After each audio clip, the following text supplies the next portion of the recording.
Deo, Deo.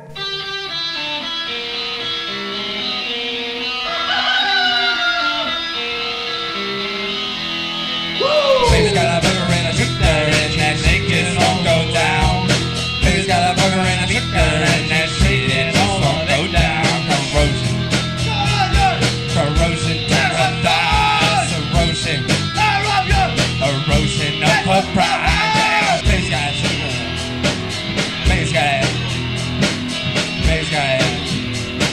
corrosion now, corrosion now. Baby's got it.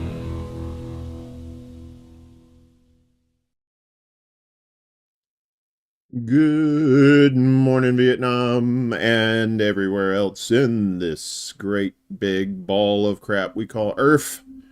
Good evening, good morning, good afternoon. Channeling my inner Art Bell. Pretty sure he wants to get out at some point. We got a lot of news again today to get to, so we're going to get to that in a moment. First, shouting out all my peeps here in the chats over here on the YouTubers. We got Props in the house. Rick, what is going on, Rick? Rick said, is this election cycle over yet? Because I want to go back home now. I thought you brought home with you to the mortal coil, Rick. I don't know what's up with that. So leave your work at work. Okay, don't bring it home with you because the rest of us have to suffer. Good morning, Kim. Good to see you. And Willie Bragg. Live stream should be on 7:30 p.m. Eastern time tonight. Very good. Willie was on last night with Miss Jimmy with Bragland. They're back, and this time it's personal. So good to see them. They had good conversations last night about topics you and I kind of talk about. Some of them we don't, but you know that's the flavor of Willie, man. Willie's just like, you know what? Let's talk about anything and everything, which is not bad. Better to have a lot of communication than no communication at all. So yeah, good morning, everybody. Yeah, it was a great show, Willie. Willie does good work over there. Hopefully he's going to be safe from the hurricane stuff that's heading this way. What's up, Choosy? Good to see you. So yeah, let's get to it. We got Hurricane Debby, Tropical Storm Debby, that's been harassing Florida. It's actually killed some people. And so we'll just get an update right now, or at least what the damages and stuff like that. What's up, Osama number 5? Good to see you. So this is from I believe this is from NBC from last night. So let's check in on the latest. Tonight, Debby's deluge unleashed on America's southeast coast. This is as bad as I've seen it. In Florida, floodwaters swallow huge chunks of Sarasota, while nearby officials and a Good Samaritan rescue a woman from a submerged car, carrying her to safety. The deadly tropical storm now slamming South Carolina and Georgia, dumping up to 14 inches of rain since Sunday night, with several cars left stranded after water rescues there. My wife was like, maybe we should pack the car and get out of here because we have a 3-month-old at home. The rain set to fall for days in what some fear will mark a once-in-a-1,000-year rain event. Lots of whitecaps out on the Charleston Harbor. You can see how choppy the water is, and heavy bands of wind and rain have just been rolling in throughout the morning. Just outside of Charleston, several tornadoes were reported overnight. Here's Erin McLaughlin. And one of those tornadoes hit this Arby's restaurant, and this is what's left. Arby's. The insides of the restaurant completely gutted. Tables, chairs, glass, bits of insulation scattered about the parking lot. This restaurant's completely destroyed. The system moving at a stubbornly slow 5 miles per hour, a more common occurrence amid our climate crisis. Bottom line is we need you to stay home until this passes. Priscilla Thompson is in Georgia. Here in Savannah, the ground is so saturated it has caused this sidewalk to buckle, toppling this massive tree, sending it crashing into this car and leaving the road here impassable. The storm is responsible for at least 6 deaths, 5 of them in Florida, with Debby's wrath slated to last for days. Maggie Vespa, NBC News, Charleston. All right, and this is what's going on right now, or at least as of this morning. This is from WFAA. Georgia this morning, which not so good there because Tropical Storm Debby still dumping heavy rain on parts of the southeast. In fact, Charleston, South Carolina right now, they're under a curfew until 7:30 this morning. That area has already seen about a foot of rain and a tornado. So far, officials say at least 6 people have died in this storm, and it is still on the move. As we check in with Greg Fields, and Greg, you and I were talking before, we know this is kind of parked over the Atlantic right now, and the thing about that is it can pick up some more steam. And it will get a little bit stronger while it's out over those open waters. Going to make another landfall a little bit later on today, heading into tomorrow perhaps, as we take a look at the center of that circulation with Debby, still dealing with Debby, and we will for a few more days up and down the eastern seaboard there, as we're looking at the circulation now just offshore south of Charleston there in South Carolina. We'll zoom in just a little bit, and you can see we are looking at the circulation out over the warmer waters now of the Atlantic, so it will get a little stronger. It will pick up a bit of steam as it still drifts off to the east at only around 5 miles per hour or so. You see it's around roughly 65 miles south and southeast of Charleston there, moving east ever so slowly at 5, but then it's going to start to work its way back to the north a little bit, moving back on shore somewhere near Charleston, maybe just west or east of there as we head into late tonight and early tomorrow. And then it's going to work its way up the East Coast, dumping lots of heavy rain, still going to have some gusty winds in its wake. And then finally, as we get into the latter half of the weekend, early next week, it will be long gone, and hopefully Debby will be just a memory, but certainly going to dump lots of heavy rain in its path over the next few days. An additional foot plus, I think, in some areas up and down the East Coast through the Carolinas. And you can see those rainfall totals getting up to a half a foot around the nation's capital, heading on up to New York as well. So we'll have that lower end tornado threat as well. Still going to have to deal with that over the next few days, too. So Debby still dumping lots of heavy rain, and it will continue to do lots of damage as it moves on up the East Coast. So we'll talk more about that a little bit later. Also, the heat. We know that's the big story here, so we'll have more on that as well in a few minutes. But now, Kara, over to you. Don't call me Kara. We don't know each other that well. So, yeah, this is what's going on right now. It's currently right off the coast, as they said. And as Willie calls it, Hurricane Debby Wasserman Schultz. He said, I'm not going to let Debby Wasserman Schultz rain on my parade. That's my my terrible Bernie impression. Also, I'm a cook. That's much better. Yeah, that's right, Rick. It's slow. It's just going to flood everything. That's a lot of the problems that people have with these storms, right? Is sometimes it's the wind, as they said, these trees falling over. You know, the wind, the ground gets saturated, and so these giant trees are like they don't have this solid base anymore, and now they're top heavy, and the wind's just pushing them over and destroying houses and whatnot. And you know, it's, and then yeah, like the churning. I've seen hurricanes, mild hurricanes, not as far as like hurricanes go, you know, would just sit there and just churn and churn for a couple of days, and it would just like leave lots of rain and flooding and stuff like that. Yeah, exactly, Rick. It just sits on you for hours, and not in a good way, if you know what I'm saying. Not that $50 extra you pay for the happy ending. You know, that's not the happy ending you want. Somebody turned on some music. You remember that? Cori Bush and AOC at the Capitol protesting, trying to get housing, the housing moratorium extended, but it was just all failed. And then when they got called out on it by Colin and Franco, that's when Cori Bush said, hey, somebody turn on some music to drown them out. Well, turn on some music.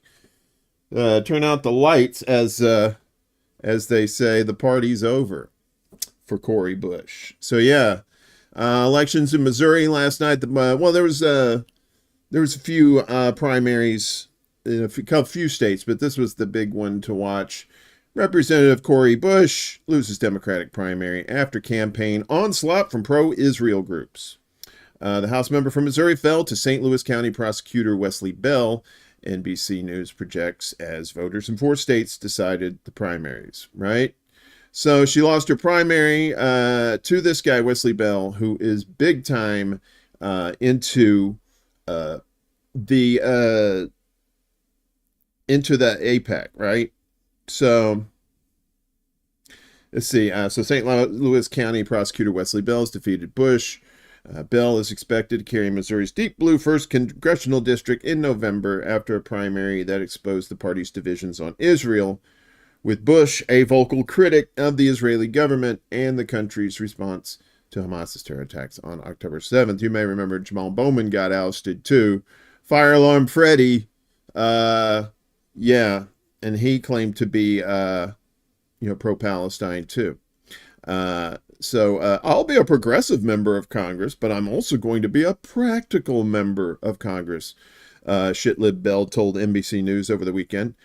I recognize that we can't get anything done without majorities, and so that means we need to work with our fellow Democrats up there. And we also, when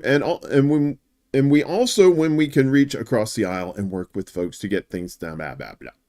United Democracy Project, a super PAC tied to AIPAC, the pro-Israel lobby, poured nearly $9 million into the airwaves, attacking Bush and boosting Bell. Now you say, well, $9 million, that's In Missouri, that's a lot of money, yo. In a Missouri congressional race, that is. Bell had initially been running for Senate, but he decided to challenge Bush in a primary a few weeks after the Hamas attacks on Israel. And the massive funding made the primary one of Tuesday's highest profile races as voters in Kansas, Michigan, Missouri, and Washington voted for nominees in congressional races. While Bush's criticism of Israel drew millions of dollars into the race, the candidates launched other attacks against each other. Bell argued that Bush had not been an effective congresswoman. I can't find the lie there. Pointing to her votes against the bipartisan infrastructure package and the child tax credit. I don't know about that, but ineffective, definitely. Bush, meanwhile, focused her closing argument against Bell about the failure to bring charges against the police officer who killed 18-year-old Michael Brown in 2014, featuring Brown's father in her final ad of the race. The fallout from Brown's killing propelled both Bush's and Bell's careers. Bell, as a prosecutor, focused on police reform, and Bush as a Black Lives Matter activist. Bush indicated she may not be disappearing from political life. "One thing I don't do is go away," Bush told NBC News over the weekend, noting she had made unsuccessful runs for Congress before her primary victory against longtime Democrat Representative William Lacey Clay Jr. in 2020. Yeah. Cori Bush. Yeah, I mean, if you think about her record, she promised to do when she went in there. I mean, she got sucked into the AOC vortex, just like Jamal Bowman did. And you know what? I don't know these people personally. I would have to say from the places they came from that maybe that they had good intentions going in, but that lasted up until the when you get the initiation, I guess, when they tell you how the real is in Congress and how things work. But, you know, like you said, you turn on the music. Let's turn on some music for Cori Bush. It was a good run. Not really. More politics if you're into this election bullshit. So, what was it? I think Lucy Blue Moon Red Wine called her Hahala. H-A-H-A-L-A instead of Kamala. Hahala. I don't know if she made that up. That was the first time I saw it. I thought that was funny. So Cacklesaurus picked her VP, this thumbnail from Minnesota. Who's Tim Walz? Kamala Harris's VP pick in the U.S. election. This is from Al Jazeera. A governor, former congressman, and Army veteran, Walz brings experience and a liberal record to the Democratic ticket. There he is right there. He served in Congress for 12 years. So, let's see. He says, I'm all in. Where's that stuff down here? Oh, here we go. So Walz is 60 years old, has both executive and legislative experiences. Like I say, he's the governor of Minnesota. He was also integral in the cracking of heads in the George Floyd protests, if you remember. He was first elected governor in 2018 and won a second term 4 years later. Despite the state not being a traditional Democratic stronghold, Walz won both races with ease. Prior to that, he served in the U.S. House of Representatives, representing a largely rural district in southern Minnesota. Walz is also a U.S. military veteran, having served in the Army National Guard for 24 years. After joining it at the age of 17, before running for Congress, he worked as a school teacher. On policy, the governor has been lauded by some progressives for being able to advance left-wing priorities in a swing state. And he's also big-time Zionist too. So that's him. I'm pretty sure all the usual suspects around here are going to be doing in-depth stuff if they haven't already on this guy. But I mean, you know, looking at our poll over here, I mean, does it really matter? I mean, this is all just theater anyway, right? So I said, do you care about the elections in 2024? It's a tie between no and elections are bullshit. And, yes, and somewhat is trailing. I threw somewhat in there because I like somewhat. But, I mean, if you're old enough to know, you know, and you've been paying attention the last several years, you know that voting is all that's done is just bring new faces, but, you know, same old scams. You know, I'm not saying voting in and of itself is, you know, a bad thing. It's just the system that it's based on. It's just like I keep the analogy I use is putting like Cool Whip or nice tasty frosting on a turd, right? It's fix the system first, you know. Well, how do you fix the system? I don't know how. Somewhat 24. There you go. Somewhat, that'll do it. What's up, Finger Man? Good to see you, bud. You got to fix the system first, right? And well, how you fix the system? I keep telling people the blueprint is you got to get to people in transportation. You got to shut it down. You know, find people, not the union heads. The union heads are bought and paid for too. At least most of them are. You got to talk to influential people in transportation and trucking and shipping. You know, in air transport, all that kind of stuff. And, you know, become friends with them. See what's up. Say, hey, look, you know, you should probably shut it down. And, you know, that's where you start. You got to start from the ground up. Anyway, so yeah, that's your I'm just fooling myself segment. So in business news, Google violated the law. Wow, there's a shock. To maintain search monopoly. This is from Alameda. I'm sorry, Alameda. That's in California. U.S. federal judge Amit Mehta rules that Google has breached antitrust laws to maintain its monopoly in the search tech industry.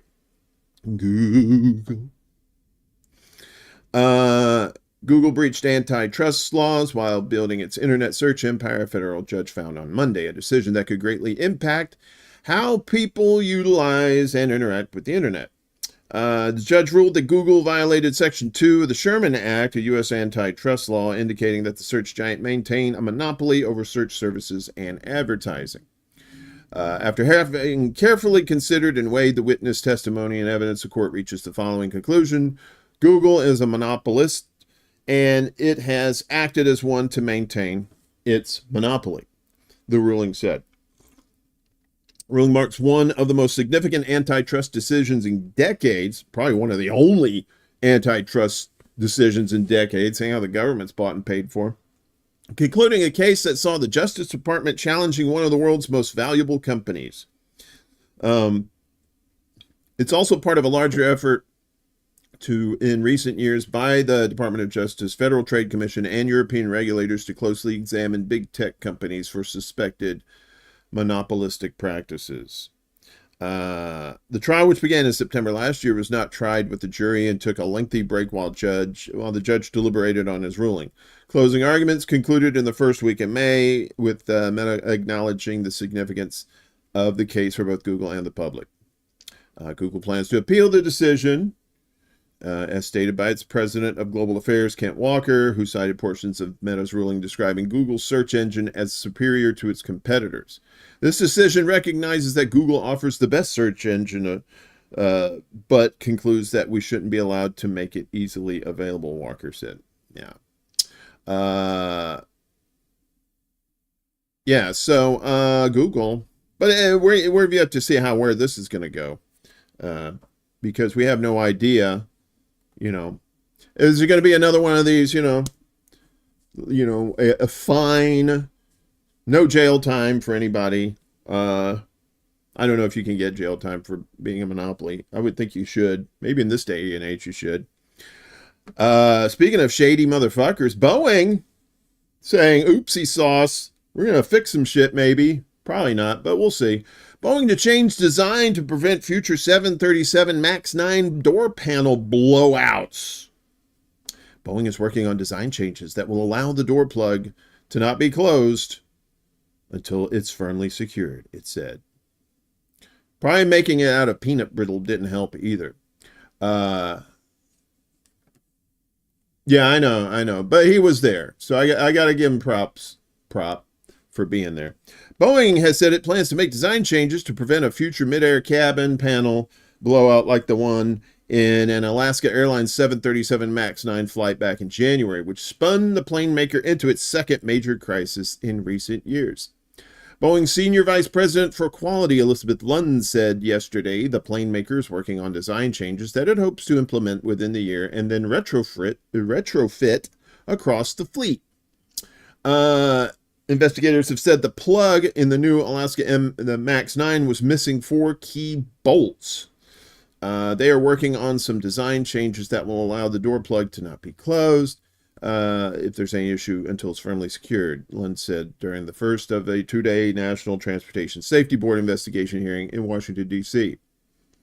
Lund's comments followed questioning on why Boeing did not use a type of warning system for door plugs that the plane maker includes on regular doors, which sends an alert if it is not fully secure. The Alaska Airlines incident badly damaged Boeing's reputation and led to the MAX 9 being grounded for 2 weeks, a ban by the U.S. FAA on expanding production, a criminal investigation, and the departure of several key executives. Boeing has promised to make significant quality improvements. The NTSB also released 3,800 pages of factual reports and interviews from the ongoing investigation. Yeah, so, yeah, fix your shit, Boeing, or you're going to be gone. Probably not. You'll probably be around. You make too much money. Meanwhile, back at the ranch in North Carolina, in New York, my old stomping grounds, they're doubling down on shit libby goodness as far as like trying to keep protesters in line over there. There's the ones protesting for Palestine.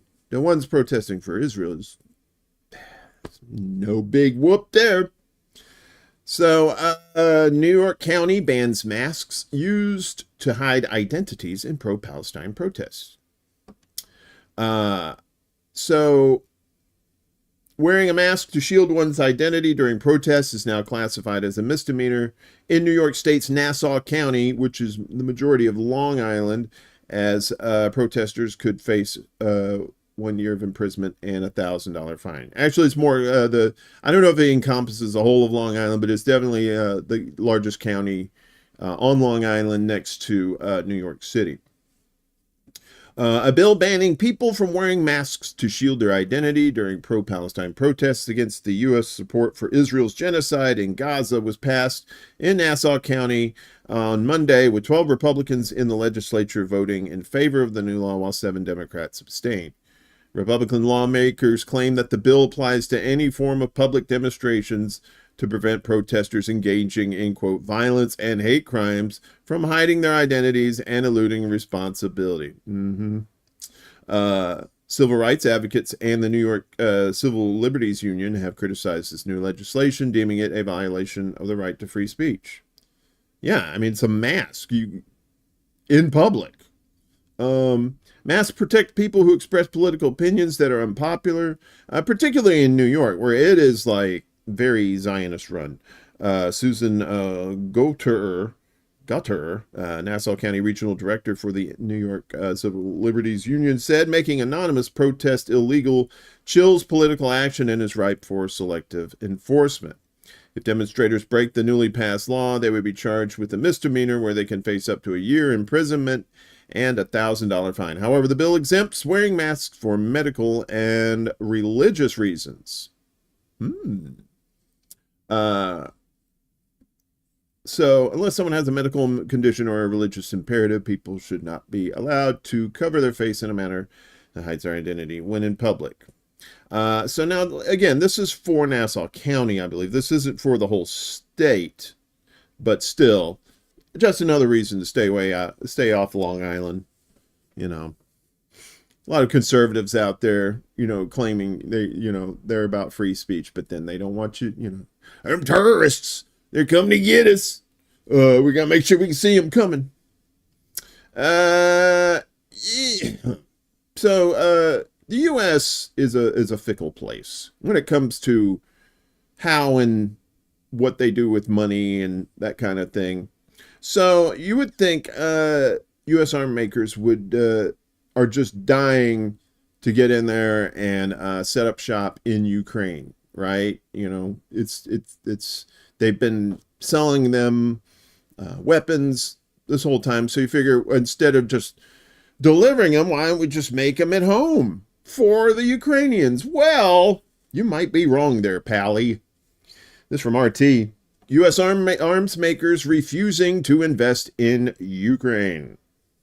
Manufacturers are hesitant to plough cash into a corrupt nation at war despite pressure from the Pentagon, according to Defense One. Yeah, so you're willing to sell weapons to a corrupt country, but setting up shop there might be different. American arms manufacturers are reluctant to open workshops in Ukraine despite the Pentagon coaxing them to do so. The military news outlet Defense One reported yesterday, citing a U.S. State Department official. The Ukrainian government has touted the buildup of domestic arms manufacturing by foreign firms as an alternative to the long-term supply of military aid by Western sponsors. Germany's Rheinmetall has so far voiced the most ambitious plans to operate on Ukrainian soil, promising to make not just munitions, but also armored vehicles and tanks in the country. Tanks. You're welcome. However, other large players, particularly those from the U.S., have been cautious about making such pledges.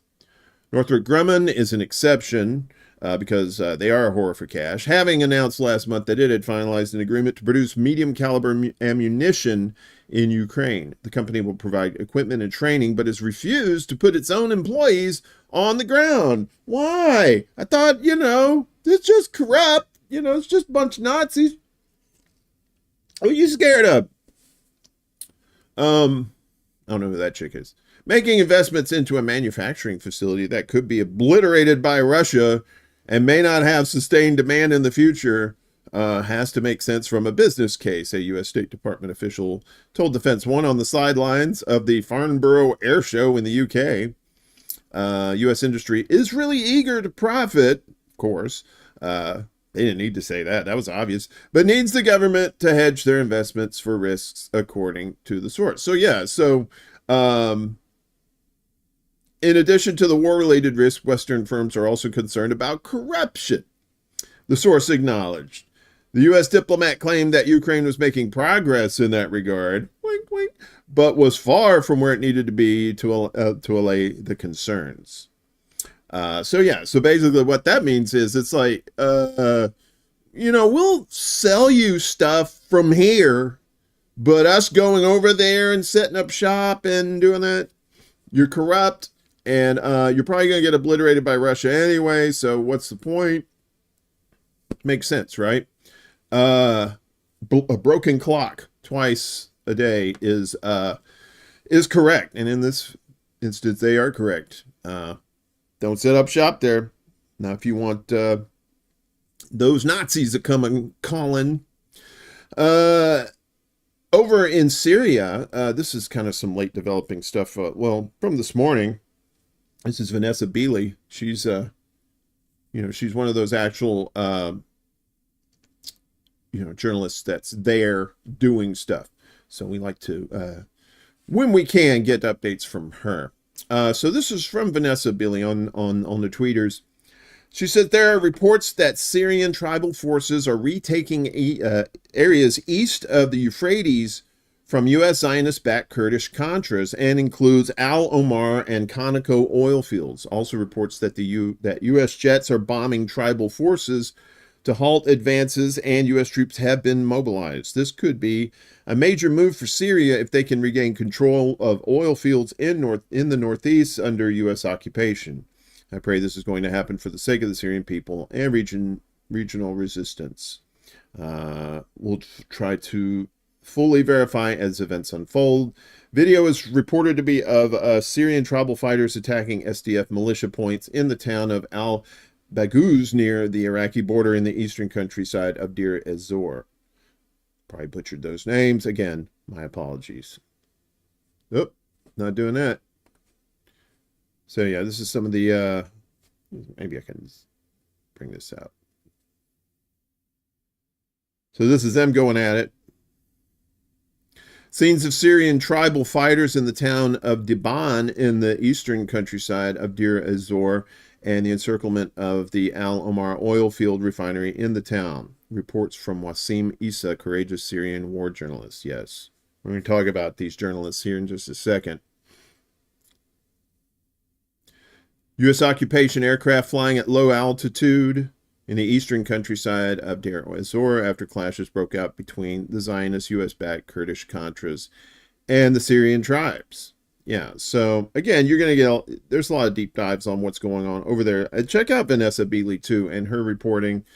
She does fantastic work covering these stories over there and, you know, getting us the information that the mainstream media obviously either refuses to give us or just plain won't for all kinds of reasons. So businesses in back in Ukraine, you know, the businesses are not the only things that are what worry people as far as like ties with Ukraine. The country of Mali,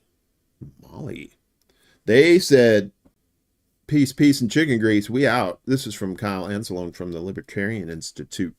Mali cuts ties with Ukraine over Kiev's support for Al-Qaeda. Mali has severed its diplomatic ties with Ukraine following an attack by the local Al-Qaeda affiliate on Malian forces. Kiev called the move short-sighted. Late last month, opposition forces, including an Al-Qaeda affiliate in the Sahel, Jamaat Nusrat al-Islam wal Muslimin, killed scores of Malian soldiers and mercenaries from the Russian Wagner group that is supporting Bamako. Andriy Yusov, a representative of Ukraine's security service, said Kiev aided JNIM in its assault. The rebels received the necessary information which enabled a successful military operation against Russian war criminals. An estimated 84 Russian contractors were killed along with nearly 50 Malian soldiers. Bamako expressed deep shock over the subversive remarks and received the statement as an admission of Kiev's involvement in the slaughter of its soldiers. Malian government spokesman Colonel Abdoulaye Maiga denounced Ukraine for supporting JINM. He said Yusov's remarks confirmed Ukraine's involvement in a cowardly, treacherous, and barbaric attack by armed terrorist groups. There you go. Ukraine, not a good place to be for anybody right now. So they've been looking for a boogeyman, particularly an Iranian boogeyman, to link to the attempted assassination of Donald Trump, right? There's been whispers in the wind. Oh, it had to be somebody from Iran. It had to be, right? Because that's how propaganda works. They put that shit in the wind, and then some dumbasses pick it up and they go, oh, okay, it must be real then. So, of course, the U.S. being the U.S. doubling down on all this nonsense. U.S. charges Iran-linked Pakistani over political assassination plot. Asif Merchant is accused of seeking a hitman to kill unnamed officials as revenge for U.S. assassination of their Iranian military chief. And there's this gentleman right there. I don't know if that's a real person or not. Maybe. He was arrested in July for trying to hire a hitman. Okay, so the U.S. has charged this Pakistani man who it alleges has ties to Iran with plotting to carry out political assassinations. Merchant traveled to New York in June seeking to hire a hitman to kill a politician or a U.S. government official in revenge for the 2020 assassination of senior Iranian military commander, according to a statement issued by the U.S. Justice Department today. They did that today? Or is that last week? Merchant, who prosecutors allege spent time in Iran, there you go, before traveling to the U.S. from Pakistan, was charged with murder for hire in federal court in New York's Brooklyn borough. He was arrested in July as he prepared to leave the U.S. after having told the potential hitman that he would provide further instructions, including the names of the intended targets, in August or September after he returned to Pakistan. Avraham Moskowitz, a lawyer for Merchant, declined to comment on Tuesday when reached by the AP. The name of the intended target has not been revealed, but the Attorney General said no evidence has emerged to link Merchant with the July assassination attempt against Donald Trump. No evidence, but whisper. Yeah, we don't have any evidence, but we're pretty sure that fucker did it because, Iran, ... Was it Joe Biden said a noun, a verb in 9/11 back in the days? Now it's a noun, a verb, and that. So and a noun, a verb, and Iran. That's what it is. So Turkey, not the delicious bird for Thanksgiving. The actual country. It's kind of a wild card, right? They're a member of NATO, but they kind of do their own little thing, and sometimes the U.S. says, watch it now. You better watch it, Fred Sanford. U.S. warns Turkey of consequences over military trade with Russia. Uh-oh. This is from the Cradle. Look there. Nice. That's a nice Turkish mustache. I like that. Because it kind of blends in, but at the same time, you kind of get that darkness at the bottom, almost like it's a pencil thin. See, he's looking right at that mustache. He's looking right at it. Good for you, Putin. I like those mustaches too. Washington has warned Ankara, I believe that is the Turkish capital, that it will face consequences if it does not restrict its exports of U.S. military hardware to Russia. The U.S. Assistant Commerce Secretary Matthew Axelrod met recently with officials in Turkey to discuss efforts to halt Ankara's illicit trade with Moscow, the Financial Times reported this morning. He warned Turkey that it must work harder to prevent the flow of microchips in any parts to Russia that could be used in the war in Ukraine. So he says, we need Turkey to help us stop the illicit flow of U.S. technology to Russia. And we need to see progress, and quickly, by Turkish authorities and industry, or we will have no choice but to impose consequences on those that evade our export controls, Axelrod told FT. Dun, dun, dun. He referred to the issue as an urgent problem, urging the Turkish government to adopt and enforce a ban on the transshipment of U.S.-controlled items to Russia. He also accused Moscow of trying to exploit Turkey's trade policy to gain access to U.S.-made hardware.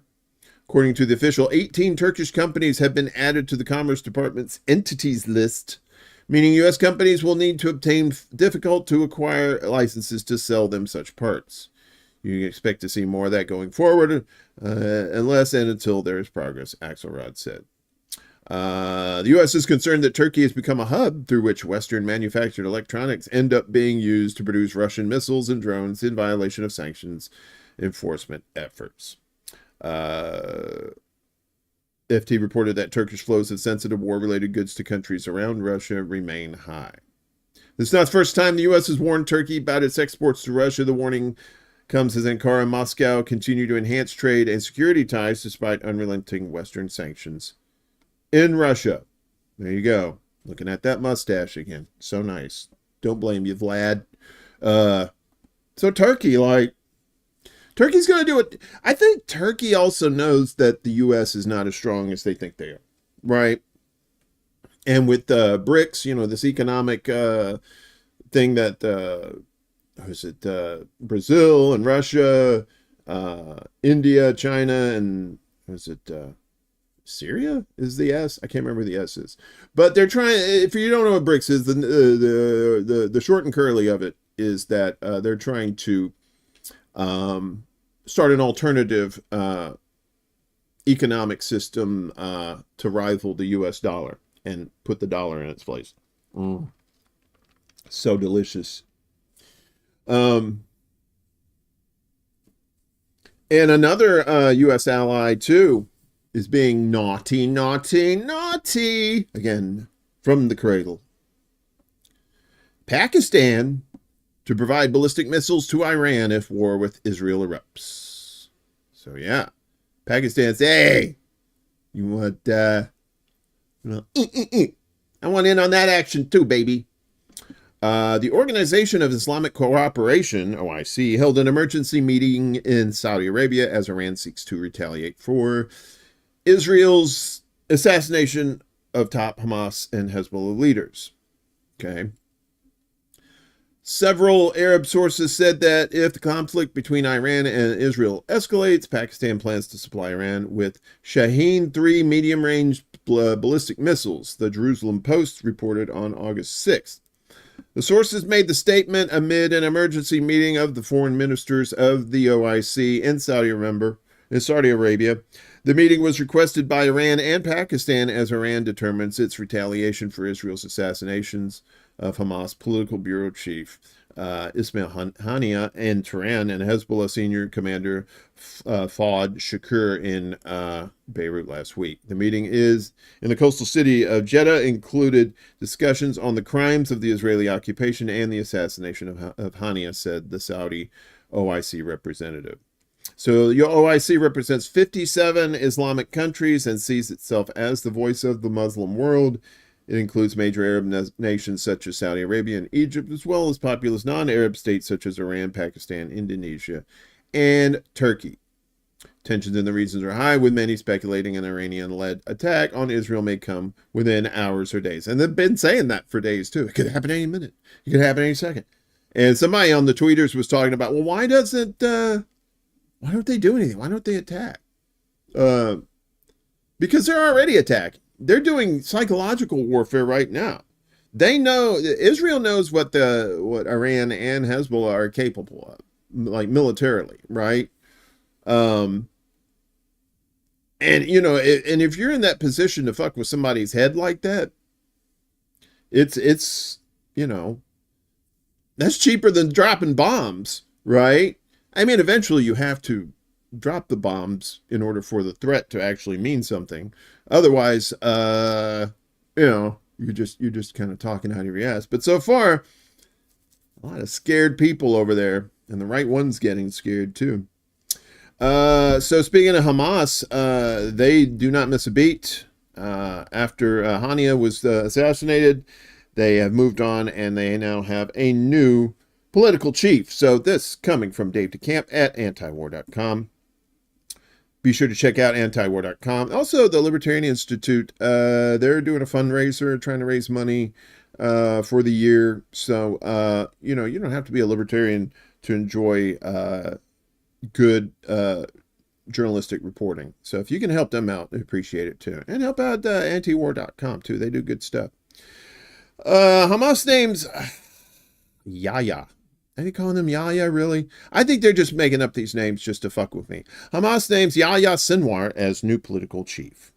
Yesterday, Hamas named Sinwar, the group's leader in Gaza, to head the political bureau after the Israeli killing of Haniyeh in Tehran. Before he was killed last week, Haniyeh served as the highest-level Hamas official outside of Gaza and was the public face of the group as it was engaged in hostage deal negotiations with Iran, although Hamas officials said Sinwar was ultimately in charge of the talks. Sinwar has been Hamas's leader in Gaza since 2017, and Israel attempted to assassinate him when he was reelected in 2021. Sinwar is believed to be hiding deep inside the expansive tunnel system under the Gaza Strip, since he is the top target for the Israeli military.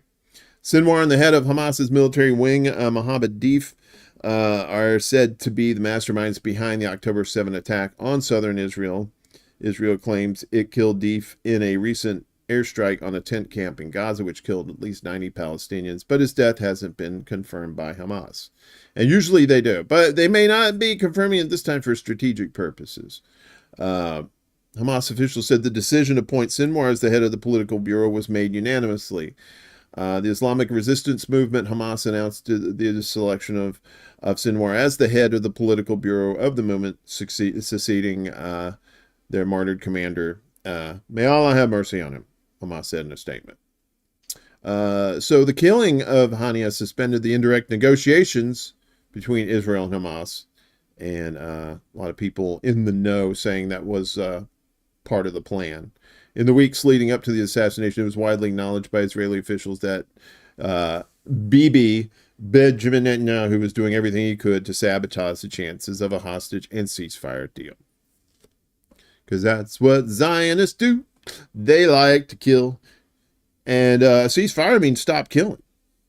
And they don't want any part of that.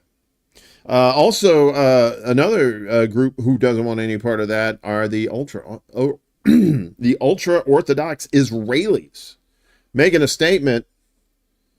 We'll die before enlisting. Ultra-Orthodox Israelis storm an army base there. The Haredi community's call for ultra-Orthodox Israelis to dodge draft orders has hampered Tel Aviv's enlistment efforts, right? And IDF has been attacking these ultra-Orthodox people, too. Israel released a statement on August 6th condemning the storming of a military base that day by ultra-Orthodox Jews, also known as the Haredim, who were protesting a recent government decision to enlist them in the Israeli army. Breaking into IDF bases is a grave offensive and against the law. Really? You have to say that it's against the law to break into a base?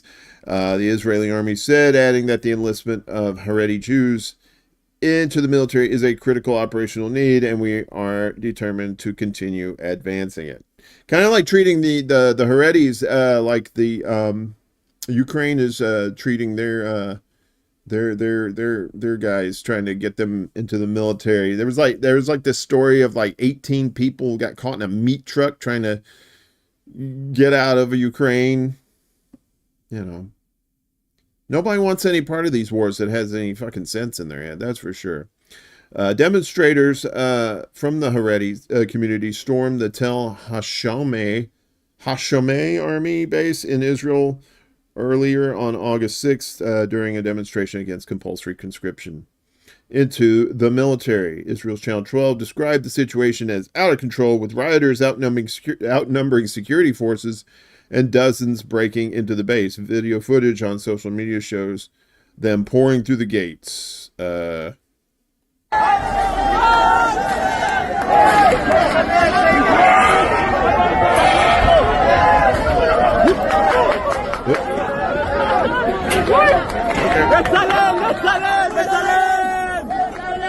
They are not having it.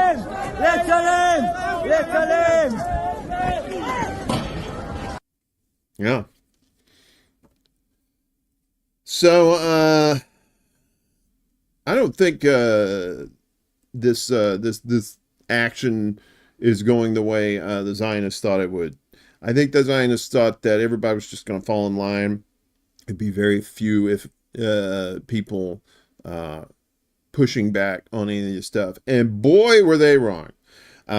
So whenever that happens, what do? You got to kill the journalists, right? They report too much of...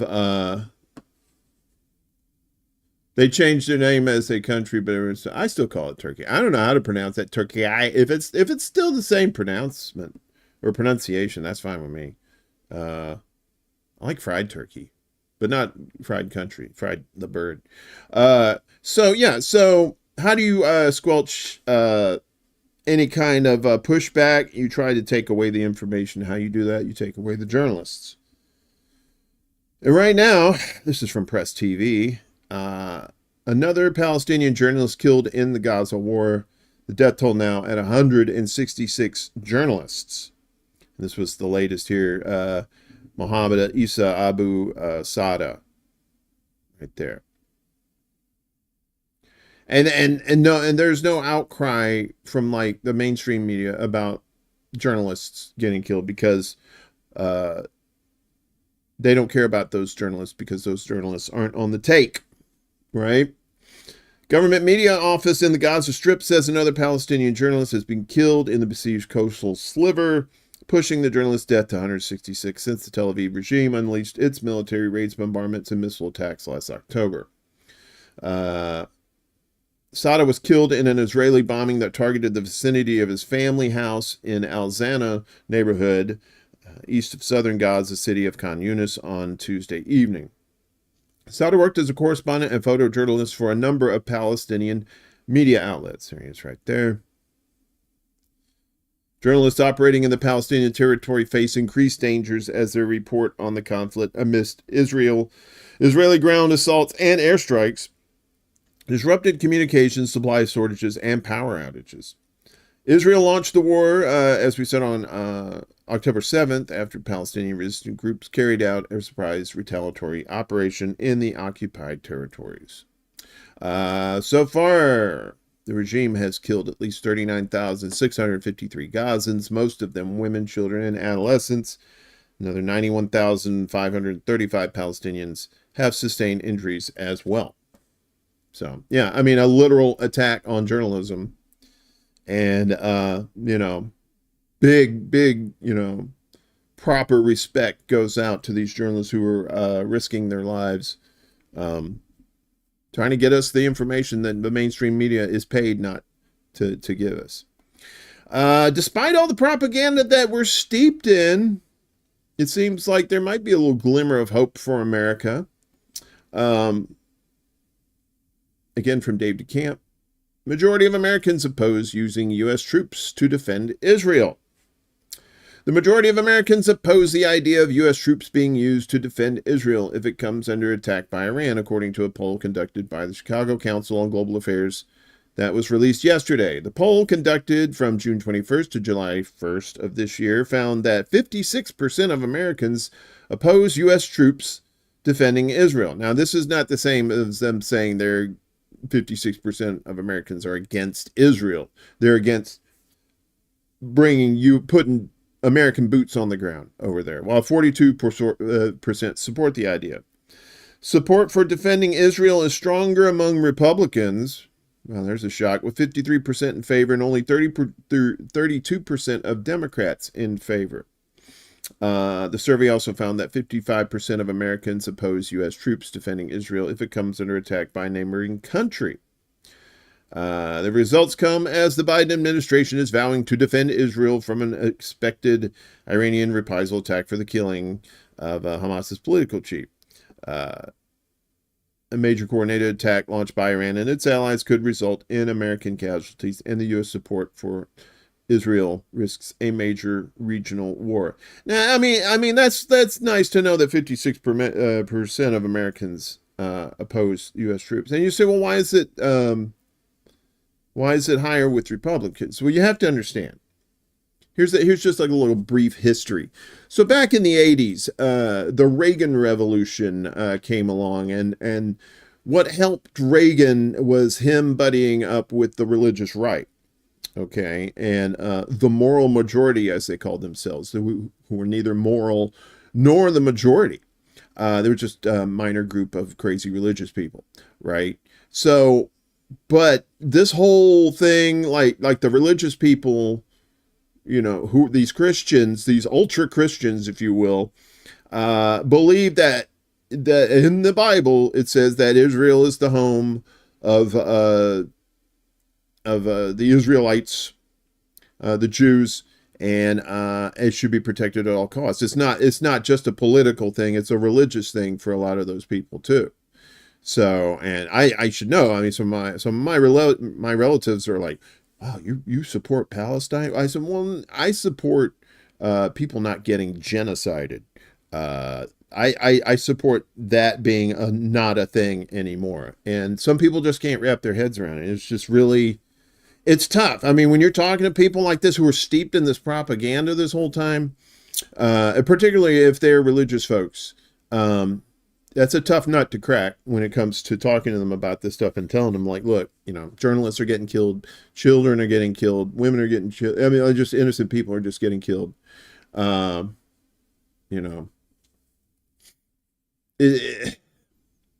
it never ends, until you actually stand up and do something about it.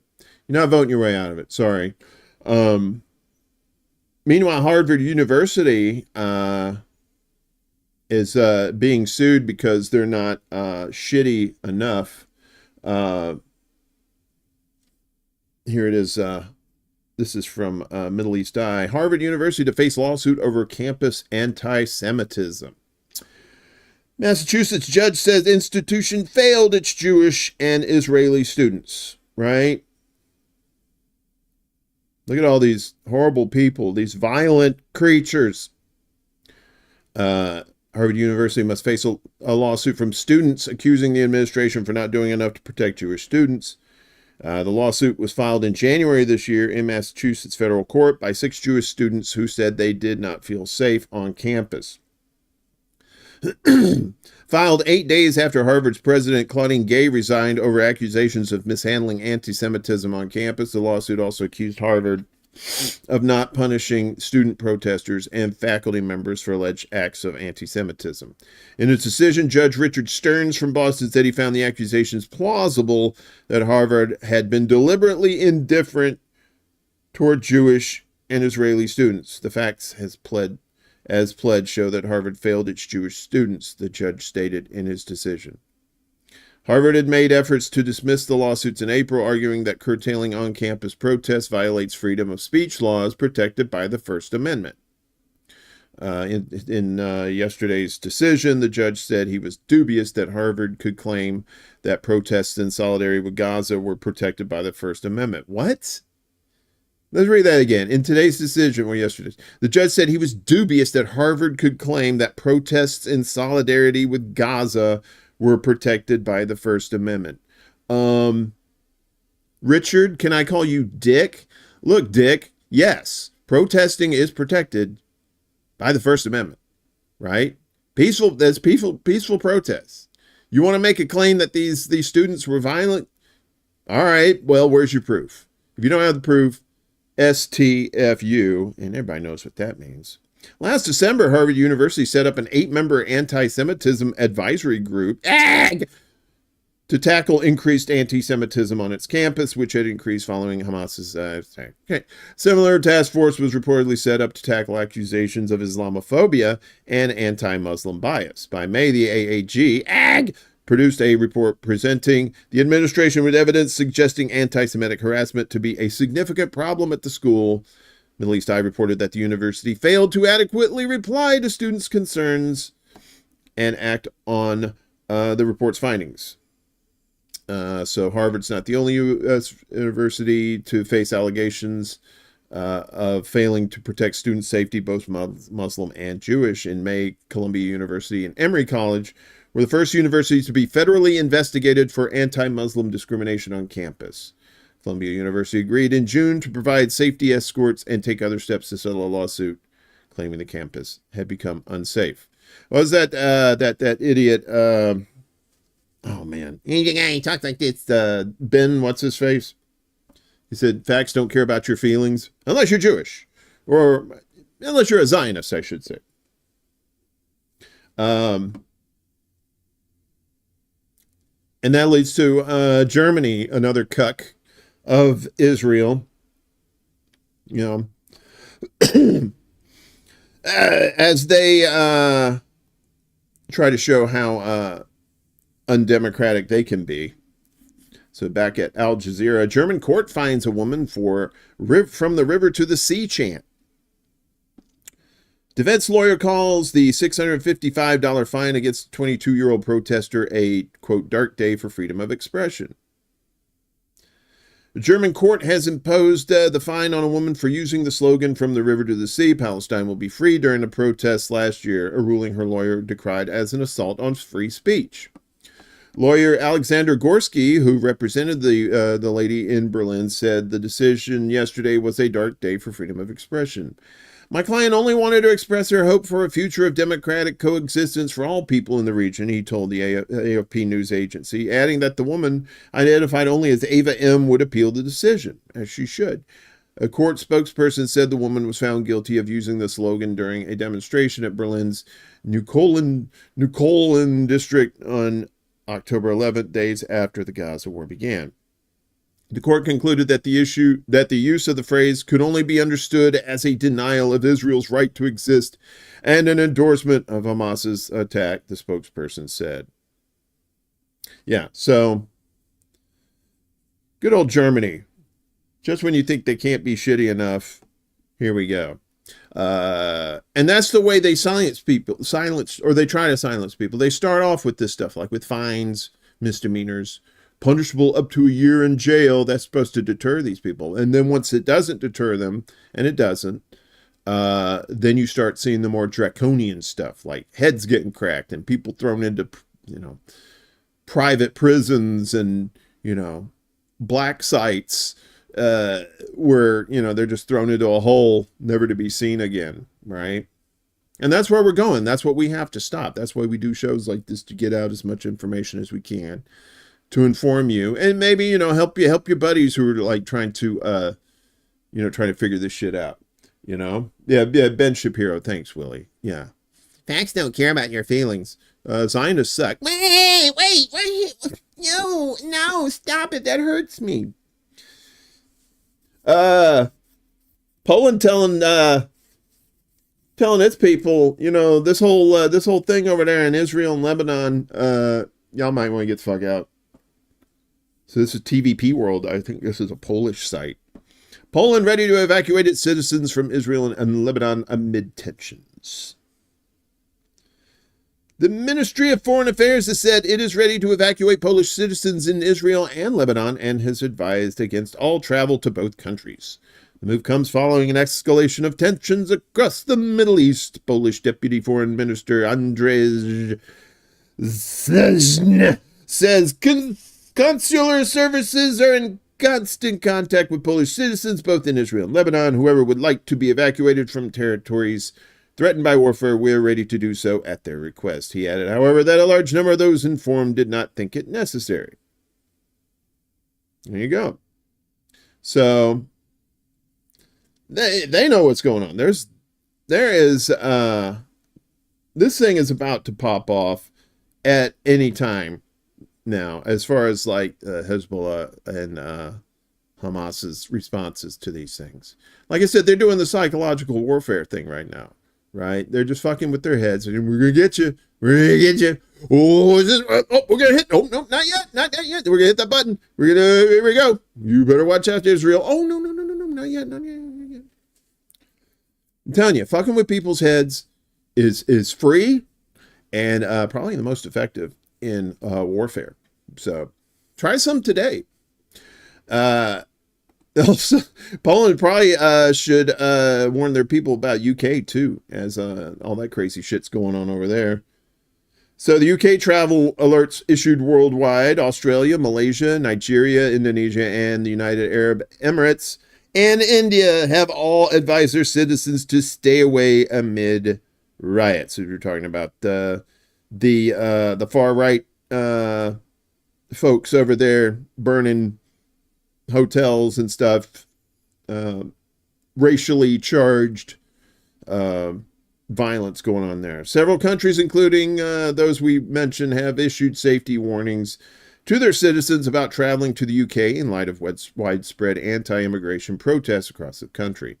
Multiple demonstrations turned violent across Britain over the weekend as anti-immigration protesters clashed with police following the murder of 3 children by a teenager of African descent last week, who was missed that they had said he was a Muslim, like a Yemeni Muslim or something. It was like, no, totally wrong. According to media reports, at least 5 countries have now issued travel warnings. Malaysia was the first country to issue a notice to its citizens on Sunday, urging them to stay away from protest areas and remain vigilant. Indonesian embassy in London issued a similar appeal, urging its citizens to be cautious, especially if traveling or doing activities outside the home, and to avoid large crowds and places that have the potential to become gathering places for masses or groups of demonstrators. Nigeria issued a travel alert Monday, warning its citizens planning to visit UK that demonstrations in parts of the UK have been large and in some instances unruly. In its warning on Monday, the Australian government also advised its citizens to exercise a high degree of caution, avoid areas where protests are occurring due to the potential of disruption and violence, and throw a shrimp on the barbie while you're at it. That was racist. I probably shouldn't have said that. Yeah, so I don't know, with the Boeing stuff and and all these countries saying you might want to stay away. Planes are not very popular right now. That's for sure. But it's not over within the UK. They actually made an arrest of a politician's spouse for helping to set off this bullshit that's going on over there. So the wife of a UK councillor has been indicted after calling on rioters to, quote, set fire to migrant hotels. And there's this lovely cracker right here. How you doing? Wine mom. The wife of a conservative councillor in the UK has been arrested on charges of racial hatred after saying hotels housing asylum seekers should be burned down. British media reported on Tuesday. Lucy Connolly made the remarks on her Twitter account hours after the fatal stabbing of 3 schoolgirls at a dance class in the town of Southport on July 29th. The suspected killer has been identified as Axel Ruda Kubana, a 17-year-old born in Britain to Rwandan parents, not Yemeni. They thought he was like from Yemen or something initially. In a now deleted post, a 41-year-old woman who works as a childminder in Northampton said, she works as a childminder? Mass deportation now. Set fire to the fucking hotels full of the bitches for all I care. While you're at it, take the treacherous government and politicians with them. I feel physically sick knowing what these families will now have to endure. If that makes me racist, so be it. Connolly has since apologized and said she had acted on false and malicious information and wrote the post in a moment of extreme outrage and emotion. Southamptonshire police said she was arrested on suspicion of inciting racial hatred and remains in custody. Her husband, Tory councillor Raymond Connolly, said his wife made a stupid spur-of-the-moment tweet out of frustration and quickly deleted it. She's a good person and she's not racist, he told the BBC, adding that she's got Somalian and Bangladeshi kids she looks after and she loves them like they're a remote jolly tea. As the British say, your wife's a cunt. Sorry. And all this stuff, you got to wonder about what is going on with the Muslim people that are living in the UK. Like people who have businesses and stuff there, right? A Syrian employee of destroyed Belfast shop says Muslims living in fear. Man tells local council the supermarket had been firebombed on 3 separate occasions by anti-immigrant and anti-Muslim mobs. An employee at a Syrian supermarket that was attacked by rioters in the UK city of Belfast has said the Muslim community is living in fear, with some questioning whether they could ever live in peace following the unprecedented violence. Bashir, that's this person up here, I believe, one of these persons here. Doesn't say what his name is. Bashir, who did not provide his surname, slammed the Northern Ireland police force for their response to the mob attack over the weekend, telling a special meeting of Belfast City Council on Monday that the sham supermarket he had been firebombed on 3 separate occasions by anti-immigrant and anti-Muslim mobs. Around 11 p.m., one of my friends gave me a call and said, "Your shop is burning, please come."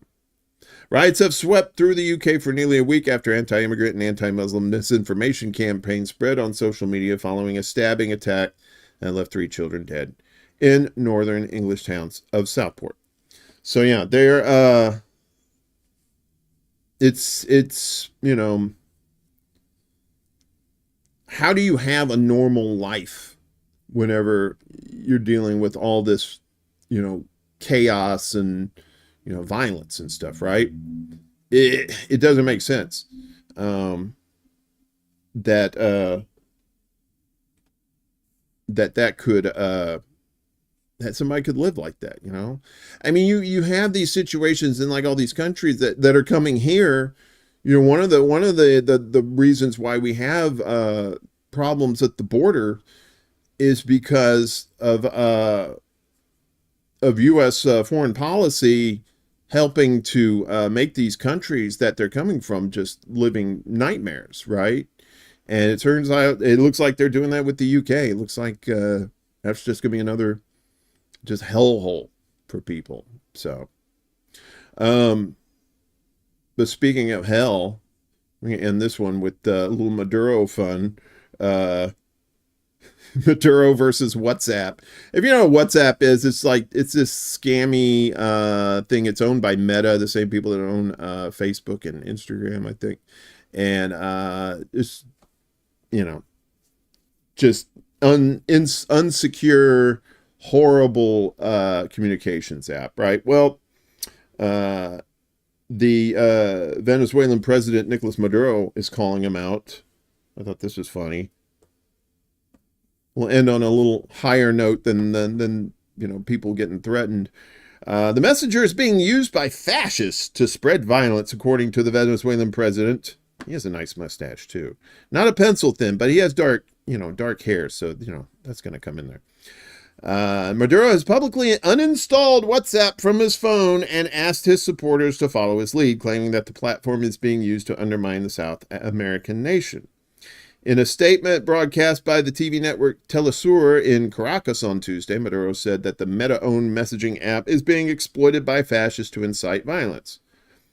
All of us who currently communicate via WhatsApp will communicate via WeChat and Telegram from now on, and we will be happy because WhatsApp will not be in the hands of Colombian drug traffickers to attack Venezuela.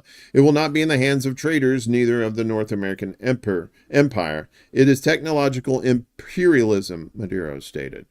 He further demonstrated his smartphone's display showing the process of installing the app and said, "I am free of WhatsApp. I'm at peace." So, yeah. And Maduro, he's just one of these cats where it's like, yeah, he is. He said, all my fucks out the window. He challenged Elon Musk. He said, "I'll come kick your ass, motherfucker. Get in the ring, motherfucker. I'll kick your bitchy little ass, punk." That's from that song from Guns N' Roses, "Get in the Ring." If you've never heard that song, go on your local YouTubes and look up "Get in the Ring," Guns N' Roses. It's such a great song. It's just like, motherfucker. They couldn't play it on the radio because there's so much cursing in it, but it's such a good song. And it just kind of reminds me of Maduro, right? I don't know the man personally. He may be a son of a bitch. Who knows? But right now, he's fighting off these Zionists. He's fighting off these imperialists trying to get at that Earl. They don't recognize him as the leader, the U.S. or the EU, of course, because they want that Earl and they want to control that country. And right now, that is not happening. We have gone over way too far, but we had a lot of news to get to. And I may have been a little overblown. Hopefully I wasn't. Hopefully you got all the news you could use today. As we said earlier, our buddy Willie Bragg is back in action on the YouTubers, 7:30 p.m. Eastern time. Make sure you check out the Willie Bragg Show. Also, our buddy D Around the World, D and Friends, 9 p.m. Eastern on her Around the World D and Friends channel, and also on her personal channel too. So, yes, global solidarity. Good to see you, and wear a mustache in solidarity with Venezuela. I've got the anti-mustache because I'm doing the chops thing right now, but I'll grow it out, do it like a Lemmy from Motorhead, connect the land bridge here, connect Russia with Alaska. It'd be nice. Yeah, and we'll be back on Friday, our normal regular bat channel here on YouTube, Rockfin, and Rumble. Osama number 5 holding it down over there on Rockfin. I appreciate you, brother. And everybody who's watching this later, I hope you enjoy it. Share it out. Be sure to like, share, and subscribe. That's how this gets passed around. And help support small independent channels like this, trying to get the news out. We're not trying to throw a whole shitload of opinions at you. We'll comment on some of this stuff, but the choice is up to you, how you feel about this stuff. Use your critical thinking skills. Trust but verify. Be skeptical of your sources. There's nothing wrong with that. You don't have to be paranoid about it. Just open your brain. Don't be lazy about it. Don't depend on other people to tell you how to think. Think for yourself. That's what matters. So, that being said, I'm going to get the fuck out of here. Enjoy the rest of your day. Peace out, home slices. We'll see you back on Friday. As they said in the Blues Brothers, I have always loved you. This is City Alpha 5! Woo!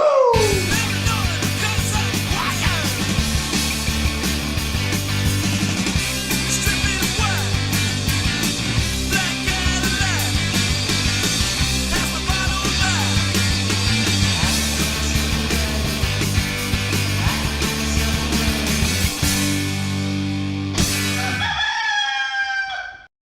damn good song, wasn't it, dog? You like that song? All right.